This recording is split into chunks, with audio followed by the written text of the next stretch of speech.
नमस्ते मित्रों, कैसे हो। हिंदी बाई हरिओम ज्ञान प्रभा चैनल में आपका स्वागत है। आज के इस वीडियो में हम सर्वनाम के बारे में बातचीत करेंगे। तो देखिए, सर्वनाम कहते किसके हैं? जो संज्ञा के स्थान पर काम आने वाले जो शब्द होते हैं, संज्ञा के स्थान पर प्रयुक्त होने वाले वो शब्द हैं, वो सर्वनाम होते हैं। जैसे उदाहरण देखिए, राम स्कूल जाता है, तो यहाँ पे संज्ञा है जैसे राम, तो इसमें दूसरा वाक्य लिखेंगे हम, तो जैसे हो जाएगा राम की जगह हो जाएगा वह स्कूल जाता है। जो वह शब्द है वह सर्वनाम है। ओके, जैसे वह हो गया, मैं, तुम, वह, हम, आप, उसका, ये सभी सर्वनाम है। सर्वनाम के मुख्यतः कितने भेद होते हैं? सर्वनाम के मुख्यतः कितने भेद होते हैं? तो 6 भेद होते हैं। कितने भेद होते हैं? 6। सर्वनाम के भेद हो गए 6। अब कौन कौन से हैं? देखिए, पुरुषवाचक पहला। पुरुषवाचक के अंतर्गत आ जाते हैं उत्तम पुरुष, मध्यम पुरुष, अन्य पुरुष। अब उत्तम पुरुष में कौन कौन से सर्वनाम आते हैं? मैं और हम। और मध्यम पुरुष में आ जाएंगे तुम और आप। अन्य पुरुष में आ जाएंगे वह और वे।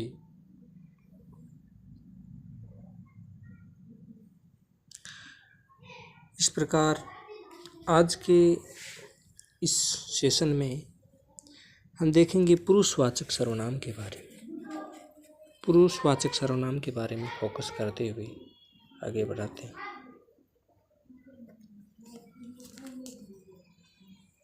पुरुषवाचक सर्वनाम यहाँ पे नोट करते हैं।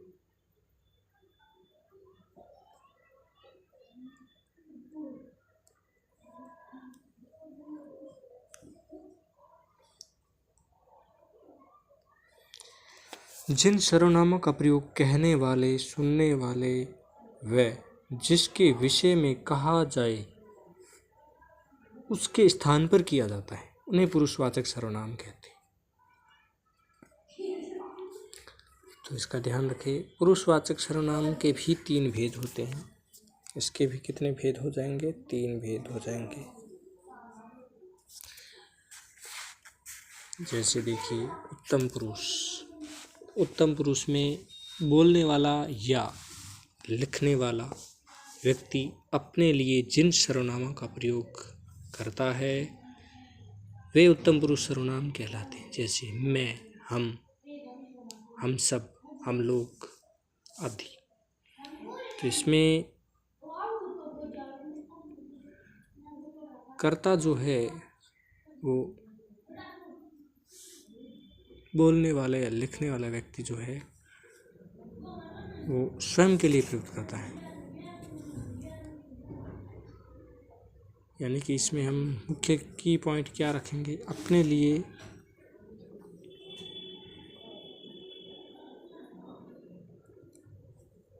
देख लेते हैं। अपने लिए जो जिन सर्वनामों का प्रयोग करता है कर्ता, बोलने वाला या लिखने वाला, वो हो जाएगा उत्तम पुरुष सर्वनाम में।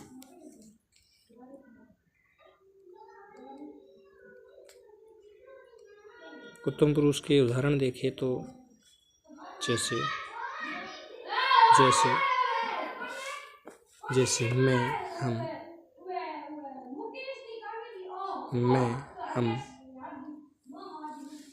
हम सब, ये आ जाएंगे ऐसे उदाहरण। और मध्यम पुरुष में देखें तो जिसे संबोधित करके कुछ कहा जाए या जिससे बातें की जाए, जिनके नाम के बदले में प्रयुक्त होने वाले सर्वनाम मध्यम पुरुष सर्वनाम कहलाते हैं।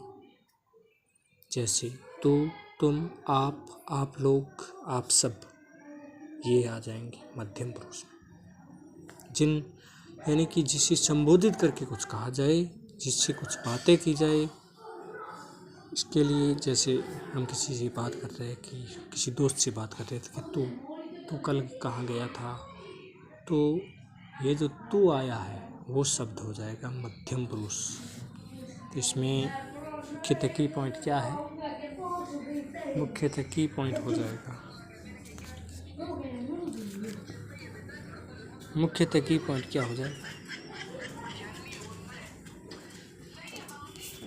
मुख्यतः की पॉइंट इसमें हो जाएगा जिससे बातें की जाए। तो इसमें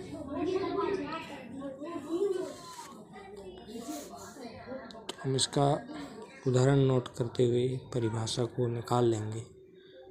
तू, तुम,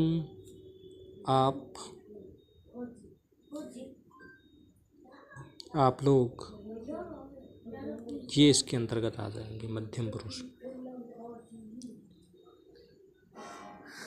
अब देखते हैं अन्य पुरुष के बारे में।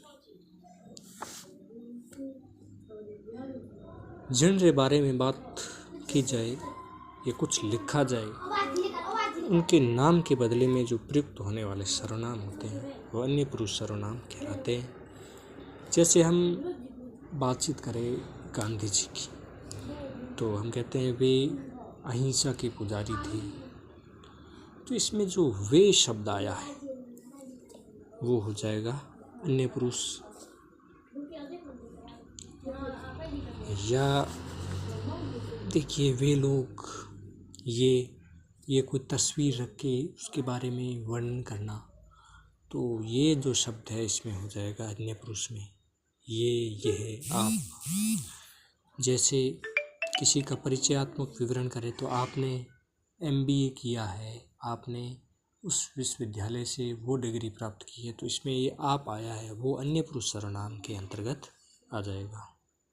तो यहाँ पे हम अन्य में नोट कर लेते हैं। अन्य पुरुष जो सर्वनाम है पुरुषवाचक का ही भेद है।